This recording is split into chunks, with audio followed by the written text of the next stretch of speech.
প্রবাস জীবন এক মেয়ের কাহিনী। একটু সুখের আশায় এক মেয়ে বিদেশ যায়, যেন তার পরিবারকে সুখে রাখতে পারে। কিন্তু নিয়তির কি খেলা!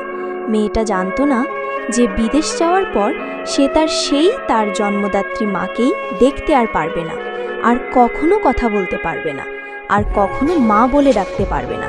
সেই মেয়েটি বিদেশ যাওয়ার ১৩ দিন পর তার মা মারা যায়। একটু সুখের আশায় তার মা তাকে বিদেশ পাঠিয়েছিল। মেয়েটার যেন কপালে সুখ দেখে যায়, কিন্তু সেই দোকানের মায়ের তা আর দেখা হলো না।